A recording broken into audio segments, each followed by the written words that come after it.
If you want the hard-hitting journalism of... We'll do it live! Fuck it! Quite often I need 2 holes so that I can squirt. And I remember that chili too. Meet that little bit of resistance. It usually means it's full.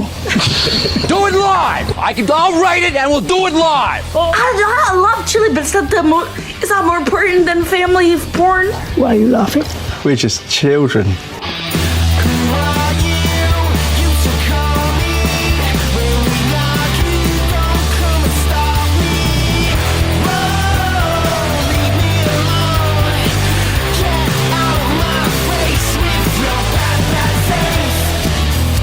Conversations no one wants to have, but everyone wants to hear. We'll do it live! Fuck it! This is the Bad Boys Podcast. Welcome to the Bad Boys Podcast. Andrew's away this week, so it's just me flying solo, and I thought I would actually play an interview with an incredible guy that I spoke with just this week.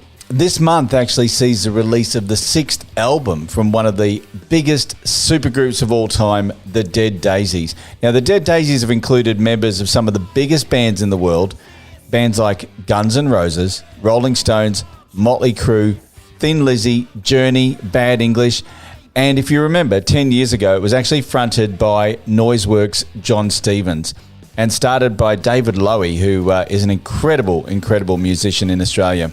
Well, I caught up with the guitarist Doug Aldrich, and it was a bit of a fanboy moment because he was the guitarist in some of the most amazing bands and bands that I remember growing up as well, Whitesnake and Dio. We had a bit of a chat about the Dead Daisies' new album. He's their new guitarist, and I've got to say from the outset, this guy is one of the nicest guys in rock music I have ever met in my life. There were even points where I had to stop the interview because he wanted to introduce me to his daughter. Like, you know, a little 6-year-old running around the house. And it was just, I'd never experienced that from a rock artist before, and especially someone who has had just the experience that he has had. So let's take a listen to one of their new songs. It's called Shine On. And when we come back, I'm going to chat with Doug Aldrich from the Dead Daisies. This is the Bad Boys Podcast.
This is the Bad Boys Podcast. Welcome, Doug Aldrich. Thanks for joining me today. Shayne, thanks for having me. I really appreciate it. It's great to be here this morning.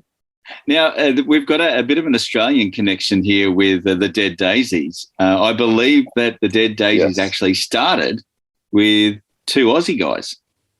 That's right. Jon Stevens and David Lowy, and Australia's finest got together, wrote some songs, got a few other people involved, Slash and Daryl Jones, Marco Mendoza, Richard Fortas, Dizzy Reed, and eventually John Corabi, and then Brian Tishy, myself. Marco called me, and it's been a blast. I've been in the band now 6 years. Yeah. How did you all come together? I mean, to have what I guess you call yourself a super group. How does that actually happen? Does everyone just go, yeah, I'm in, let's do it? Well, we're more of a soup group. We all enjoy soup very much. We all have been friends for a long time. And so you have to, when you're with people like when I'm hanging out with people like Brian Tishy and Glenn Hughes and David Lowy, I would check my ego at the door and just look at these guys as my friends and just want to do my best. And that's, I think, how we all kind of try to do it. But it came together for me when 2015, it's a small world because I had been working in Whitesnake until 2014, and I had to take some time off for family and kind of step out of that thing. And I was ready to get busy again. And Glenn Hughes called me and said, let's go on the road as a trio. He says, I haven't done that. I need a guitar player I can trust. My guy's busy. And so I was like, yeah, let's do it. Mm-hmm. And eventually the Dead Daisies were calling me a few times about filling in, but I had stuff with Glenn. I couldn't do it. And eventually at the end of the year of 2015, they said, don't tell anybody, but Guns N' Roses is getting back together, and Richard Fortas and Dizzy Reed are going back to Guns, and we want to know if you'd be interested in joining the band and making a record and touring and to support it. And I was like, are you kidding me? That sounds, and of course I knew Marco was in the band, Brian Tishy, and John Corabi, who I grew up with. We went to school together. And so I was like, absolutely. So I met David Lowy. David's salt of the earth, down to earth person, a fabulous, simplistic, honest guitar player. And we just all hit it off. We got together and wrote some songs, and that was in 2016. And now here we are in 2022. And I was going to say earlier, in dog years, that's a pretty good run. That is. Yeah. That is. I've been a massive fan of your work, especially in Whitesnake and Dio, and I think that it's a real testament to the band to have all of these incredible musicians coming together to create music together, because you're usually out on the road on your own bands and doing your own thing, but to have that connection and everything just seems to really gel. We've got a lot of talent with these guys. I mean, I'm blessed to be with them. This album is, basically it was Glenn, myself, and David coming up with music and parts and riffs and stuff, and then Glenn finished it off. But Brian Tishy cannot be left out because his input into each song made every song a better song, and it's he's a talented cat. I mean, he plays guitar, he sings, and he is pound for pound my favorite drummer I've ever worked with. He's just, and I mean, look, I've worked with from Simon Phillips, Tommy Aldrich, to Carmine Appice, Jason Bonham, Mickey D. I've done sessions with all these guys, play with them. They're all great, but Brian Tishy just brings me to another level, and he's amazing. He's gonna have to pay me for that tribute right there. Now, I want to have a bit of a chat about a few of the songs, but before I do, I've got to ask about the Meta Daisies. Okay, so that's an interesting question. Yeah, what's your question? So who came up with the idea of the Meta Daisies? And so it's obviously a digital version of the band. It's like a digital version. It's like a digital version of a group of guys younger than us that we have under our wings, and we're trying to help them in the metaverse. And that's what I understood. And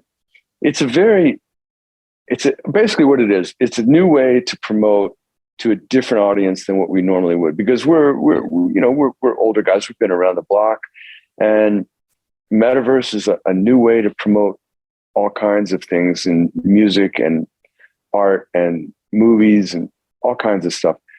And I tried to understand it a little bit, and it's got a lot of potential. It's early days for the metaverse.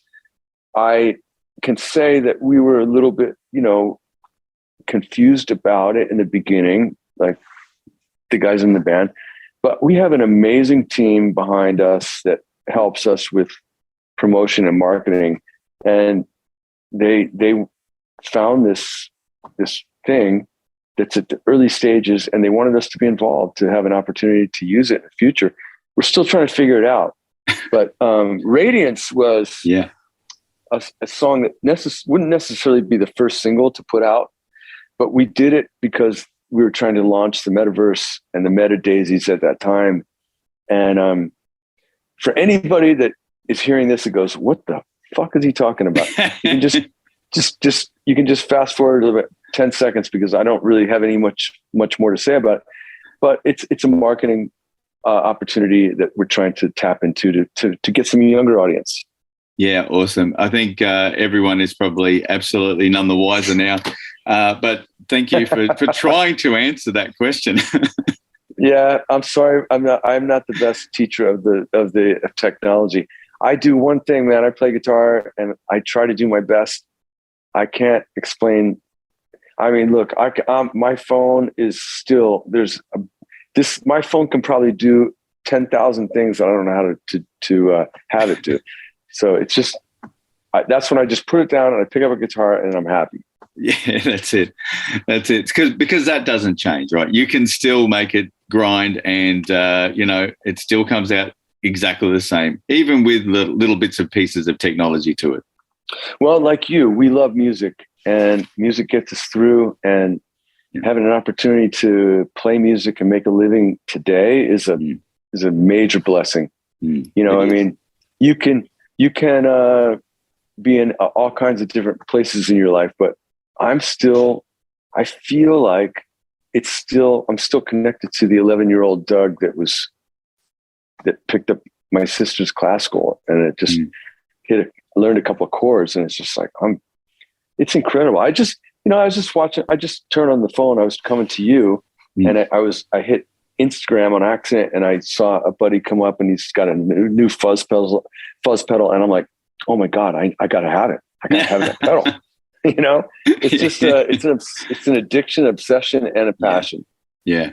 I'm like that with vinyl myself. It's like, I've just got to have it, and it's colored vinyl too. Fantastic. It's like how much? All right, how much? Okay.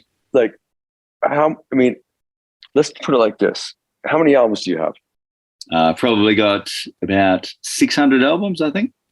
That's not huge number. No, that's a fine collection. I can't do albums anymore because I don't have the space to do it. I don't want to. I hope I won't get on your bad side, but it's just, for me, paying a price to stream music is just easier for me at the moment. But one day I really would love to get in a record. I have some albums, from stuff I played on or people gave me or something, but I don't have. I just redid my house, and the next thing is I need to get a turntable. That's it. Yeah. So two questions that I've got for you before we have a bit of a chat about the songs. Firstly, your inspiration in I guess picking up that guitar. What was your inspiration, or who was your inspiration? Well, I'm not sure what came first. If I actually picked up a guitar or I heard Jeff Beck play guitar. But my older sister had a Jeff Beck album called Blow by Blow, which of course you know. And my younger sister had a classical guitar and a book that would teach you chords. And somewhere along the line, I just decided, wow, guitar. Well, you know what it was? The impetus of the whole thing was that it was summertime. My football team was done for the summer and there was nothing going on. School was getting ready to start in about a month. Everything was dead. There was no internet, there was nothing like that. And in 1974, 73. And I happened to just have nothing to do one day. And I wanted to pick up that classical guitar and play a couple chords. And I did, and I liked it. I started listening to music and I liked it. Eventually I got a really cheap department store guitar, and it was an electric guitar and it made noise and it was super fun. I immediately made a band with friends, and it was like a natural high, and I loved it. And, but the inspiration, probably the earliest one I can think of is Jeff Beck, putting on the headphones, listening to Blow by Blow and hearing no vocals, but hearing this guitar sound that was so clear and sweet, and the notes, the way he bent them and the phrases and the technique was just like, oh my God, this guy's from outer space. Yeah. He is, and he still is incredible. Yeah. Incredible artist. So what are you listening to now? What's on your iPod, or, because you haven't got a turntable? Well, I love the classics, the classic rock stuff. I mean, I was hanging with some friends last night and I put on a Black Sabbath record with Ronnie James Dio, the Mob Rules record. I was talking about Sign of the Southern Cross to my friend is having a birthday party, and he goes, "Hey, at the party, would you be willing to play Heaven and Hell? We'll get some guys to do it. He goes, I want to sing it at my birthday party." I'm like, of course I'll do it. That'd be great. Yeah. And I go, but he goes, "Is that your favorite song to play?" I go, "That was cool, but there's a lot of songs." I mean, you look at the albums Ronnie did with Sabbath, and Sign of the Southern Cross was really cool, man. And the song Voodoo off of Mob Rules was also really cool. And I was playing it for him last night. So, I mean, I love listening to the classics, Sabbath, Van Halen, Zeppelin, Deep Purple, all that stuff. But then new stuff, like I'm driving, I picked up my daughter at school yesterday, and I'm listening to Taylor Swift and Katy Perry, and her and her girlfriend are doing karaoke in the back seat. And I'm like, okay, I get it. It's catchy, but those are all chord progressions that the hard rock heavy metal bands have used. Yes. The chords are the same. It's just a different beat and different lyric and a different face, but so I listen to everything, to answer your question. I wish, there's only 24 hours in the day. And if I was smart, I would, after we get done with this, I would sit down and make a schedule of my time management and work in an extra hour of music theory, music appreciation. Yeah. Like we used to have in school when I'm a bit older than you, but we had music appreciation in school when I was a kid, and you would discuss music and you'd have to study it a little bit. Yeah. And it's important. Yeah, it is. And I guess I'm spoiled being in a radio station. I hear it all day, every day.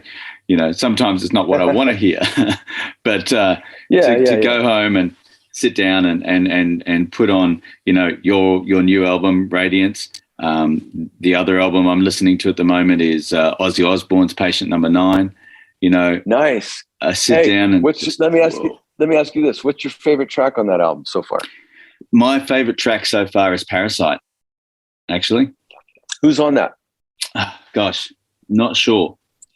It's okay. It might have been Zach. I think you know what? I think it is Zach. I think Zach's the support on that one.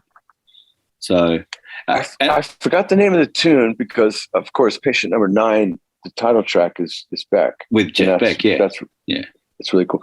But the one that I really love, and I forgot the name of it, is the one with Clapton. It's called One of Those Days.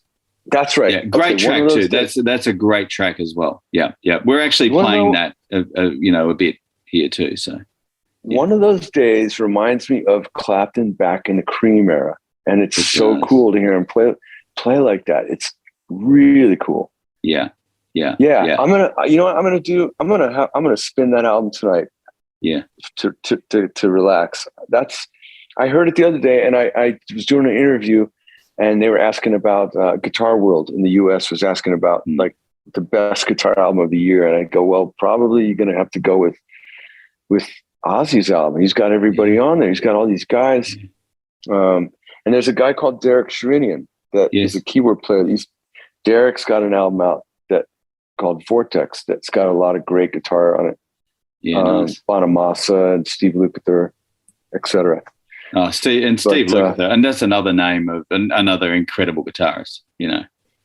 Steve Lukather is one of Steve Lukather, and I'll say this about Glenn Hughes. I'll say this about Ronnie James Dio, Rob Halford, but Steve Lukather is also one of the music industry's treasures. Steve Lukather is a talented bastard.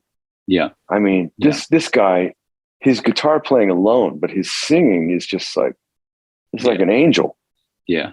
Yeah. Yeah. He is a very undiscovered gem, even though he's been on thousands and thousands of albums, It's like he's just always there in the background. Yeah.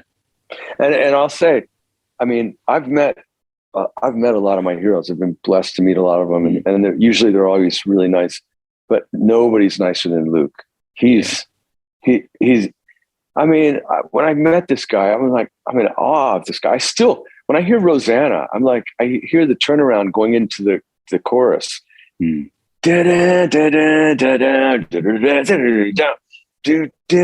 it's like it's out of time somehow. I can't figure out what timing is.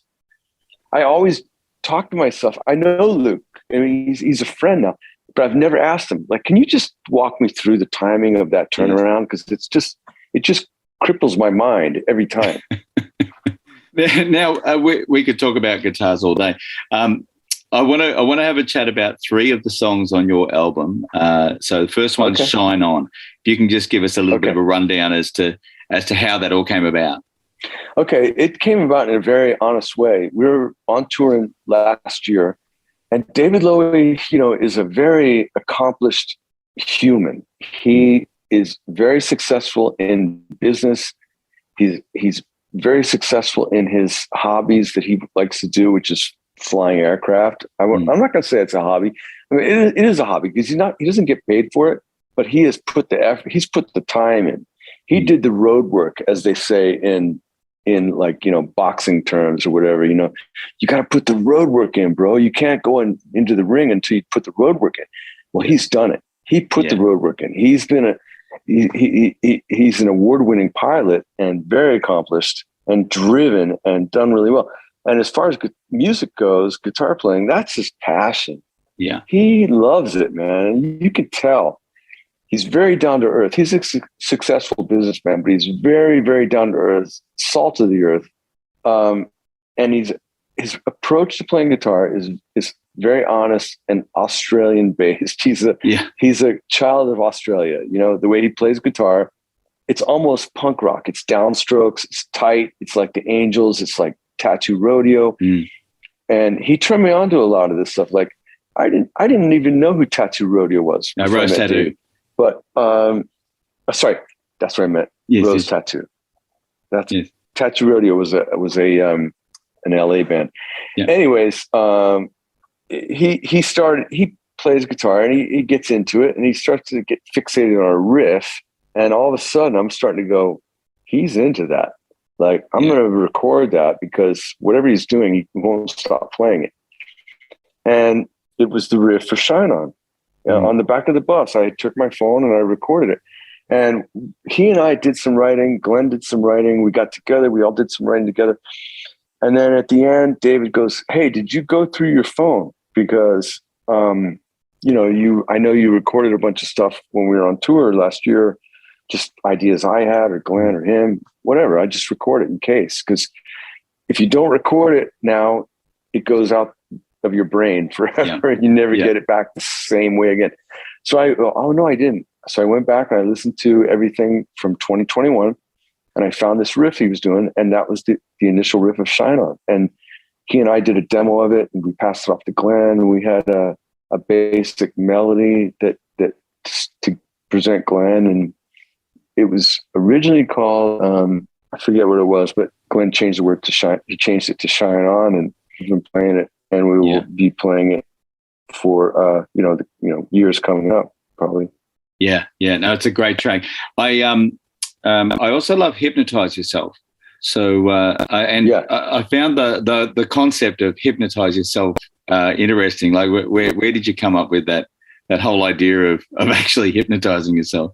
Yeah, I mean, I think Glenn, the way Glenn writes 99.9 of the lyrics. So he's a poet and he's very well read. Glenn reads all the time. It's one of his passions, and he writes amazing lyrics. To me, he writes lyrics that are really double entendre. Like, you can say Shine On, you can talk about Shine On, or actually, if you've heard the song Born to Fly off the record, Born to Fly is that's David Lowy. It's about David Lowy. He's born to fly. It's a literal title, but Glenn turned it into a title about the human condition, which everyone's born to fly. Not literally, but like spiritually born to fly. But so back to Hypnotize Yourself. So Glenn's talking about, okay, he leaves the interpretation up to you and I, Shayne. It can be whatever you want it to be. Hypnotize Yourself would for me be about you going through a situation, or you're in a situation that you're not comfortable with, you're losing control of it. You need to hypnotize yourself and get grounded again. But Glenn, you'd have to ask Glenn his interpretation of what it is. But I've done a bunch of interviews with him, so I know that he says, I write about the human condition. It's all positive stuff. Yeah. Hypnotize yourself is to get yourself centered again. If something's bothering yourself, hypnotize yourself to let it go. Yeah. No, that's exactly what I thought. No, that's perfect. And the final track that we're going to be playing on the show is Face Your Fear, which, out of all the tracks on the album, that song is actually my favorite track. It's just an absolute killer. It's a solid track. And so we were Glenn and I got together in 2020.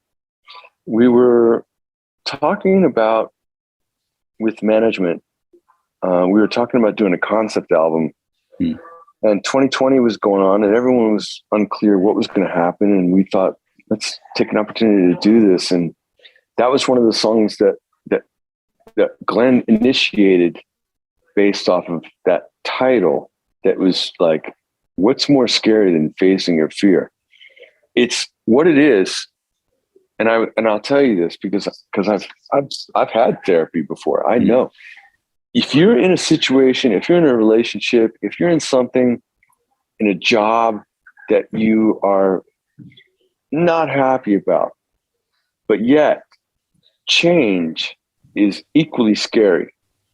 You go, I can't do change. Change is scary, man. I don't know where it's going. But what the difference is that if you face your fear and you make the effort to make a change, it's going to get better. Yeah. If you stay with what's comfortable fear or what your comfortable aggravation is, it's comfortable, but it's never going to get better. It's just going to stay the same. So Glenn's telling you, change is inevitable. Change is good. Change is fearful, but if you face it, things will get better. And that's what my interpretation is. He might say something a little different, but when I think of it, it's a great title.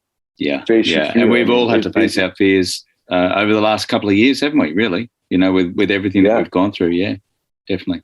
Yeah. Definitely. Everyone's gone through a rough time, and hopefully we're getting past it. I know in Australia it was brutal. The lockdowns, the everything. I mean, being able to go from state to state was impossible. It was just, and then fortunately, actually, David Lowy was actually able to travel to Australia because he is a pilot, and pilots were exempt. But otherwise, you'd have to, if you went to Australia, you had to quarantine for 14 days in a hotel. Yeah. With a limit of one bottle of wine per day. Yeah, like that's going to help. And one bottle of wine and 1 hour of outside time. Otherwise, and it's brutal. Yeah. But anyway, we're through that. We're past it. We are. And look, you've got a fantastic album. I absolutely love it. And thank you, man. We really appreciate the effort that you've put into this album because it really shows. Thank you so much. We had a good time making it. I mean, it was a situation where we had some songs from 2020, like Face Your Fear, when Glenn and I got together, and we brought those together with David. We reworked some of that stuff, and we wrote some new songs, brand new, like Shine On, you mentioned, and Born to Fly and Kiss the Sun. And then the reason we did that was because we had a tour booked for February of this year, and it got blown out. So it's like, okay, let's go make a record. Let's make a rock record. So the concept thing went out the window, make a rock record. And we really hope people enjoy it as much as we did working on it.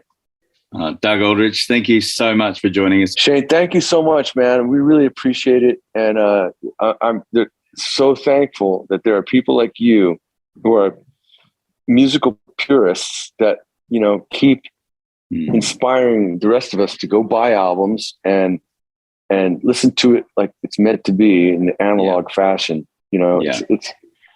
It's important. We get lazy and we do these things because it's so easy to just go on your phone. But we do. You I can tell you're a purist. I appreciate that. Yeah, thank you. Thank you.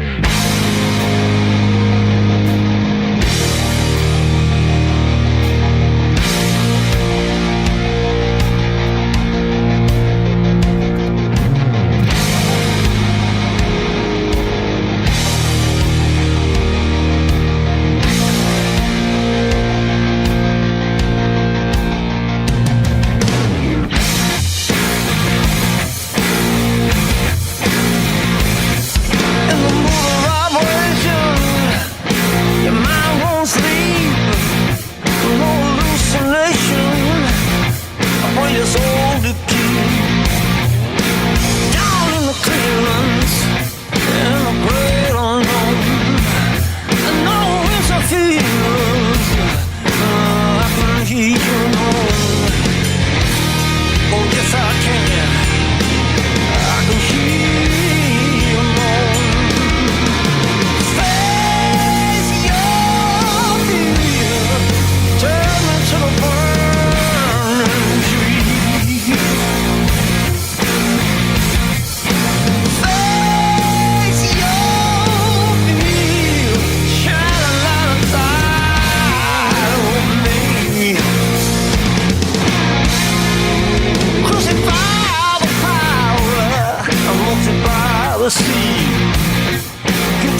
This is the Bad Boys Podcast. That was the incredible Doug Aldrich, and like I said, absolute gentleman of a guy, and loved chatting with him. Could have kept going on for ages, but we only had a set time limit to chat. And that's actually part of a new show that you can listen to on iHeart every Sunday at 12 noon. So it's not being broadcast anywhere else except for on iHeart. You have to tune into LAFM on iHeart, and you can listen to Vinyl Revival on a Sunday afternoon at 12 noon. We dive into some of the big moves in the weekly top 20 vinyl countdown based on the ARIA charts. We take a look at what is new in vinyl albums, and we look at the releases that people are talking about as well. And we always have a featured vinyl of the week. This week was the Dead Daisies, Radiance. Next week on the show, we actually have the one and only Diesel, Australian legend, music legend, and he's going to be joining me on Vinyl Revival, and we will actually broadcast the whole interview on the Bad Boys Podcast as well, so you won't miss out on that. So if you want to take a listen, 12 noon every Sunday on LAFM, just listen on the iHeart Music app. If you want to win a copy of the Dead Daisies album, Radiance, all you need to do is head over to our Facebook page at Official Bad Boys Podcast. Just there's a post there. All you need to do is leave a comment on the post, and you'll go into the draw to win that album, that vinyl album of Radiance. It's an absolute cracker of an album too. You don't want to miss that one. This has been Shayne Bryan for Bad Boys Podcast. Like I said, Andrew's away. I don't know what he's doing, some undercover operation, I think. But he'll be back in a week or so. And like I said, next week, Diesel on the Bad Boys Podcast. Thanks for listening, guys. Press plus or follow to hear more great episodes from the Bad Boys. Or check us out on our social media at Official Bad Boys Podcast on both Facebook and Instagram. Bad, bad.